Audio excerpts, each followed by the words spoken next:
Bon, eh ben, on va attaquer un travail de printemps. Enfin, c'est qui marque le printemps. C'est le début des clôtures.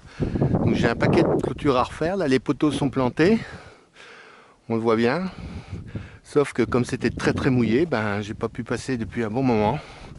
Donc là, je vais m'y mettre. Donc j'ai pris mon matériel, là.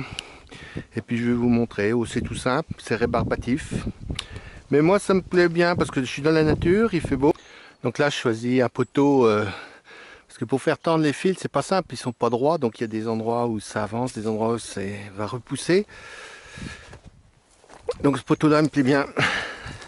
Ce qui dépasse, c'est donc un poteau qui va servir un peu de poteau de tête en quelque sorte, je sais pas si c'est le bon terme.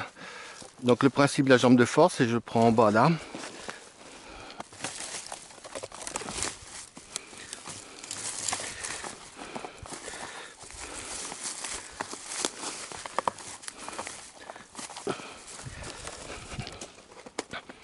Je vais aller chercher le poteau en haut.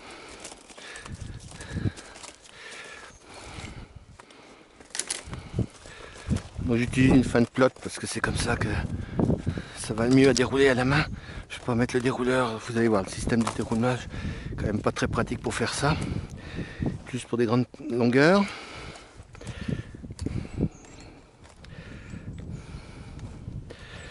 Ah, les tailles sont rouillées. On va dans 15 jours si je peux avancer un peu.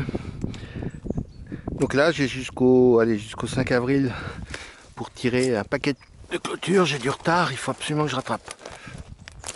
Donc voilà.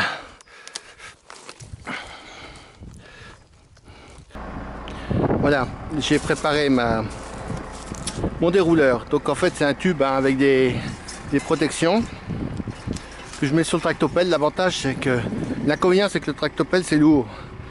L'avantage c'est que je peux guider l'arrière avec le bras et je peux guider mon rouleau. Donc voilà, je vais me servir pour l'instant en provisoire de ce poteau là parce que ça doit se modifier là. J'ai amené de la ferraille mais il faut que je fasse ça proprement pour faire une entrée de bois ici qui soit propre.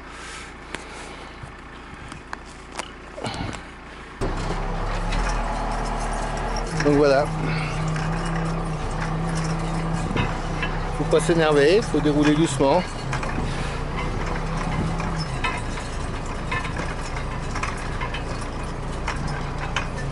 Donc, quand je vous dis je peux guider, voilà, c'est ça que je peux faire. Je vais me débrouiller pour que ça ne tire pas trop sur les... Donc là il va falloir lui laisser un peu de souplesse parce que vous voyez il va tout droit forcément.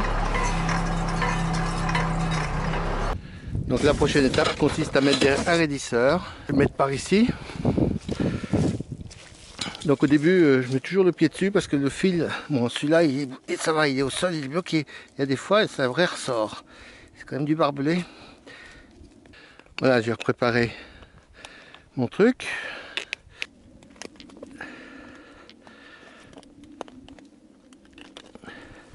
Donc là comme je ne sais pas du tout comment va se comporter mon fil, je vais aller chercher ma ceinture avec les crampillons, ce que j'aurais dû faire d'ailleurs. Et puis je vais attacher à l'endroit le plus reculé. Donc c'est ici normalement l'endroit le plus rentré. Ouais, c'est ça. Donc là je vais clouer en laissant. Donc le côté qui va tirer c'est le côté. Tout à l'heure la tension va se faire par la gauche. Donc je mets le crampillon du côté. Donc on ne les enfonce jamais à fond. Et là vous voyez je pourrais faire tendre le fil quand je vais tirer. Donc de bloquer. Puis ça évite que le fil il glisse le long du poteau. Donc ça c'est la partie la moins marrante, elle est là maintenant. Il faut tirer.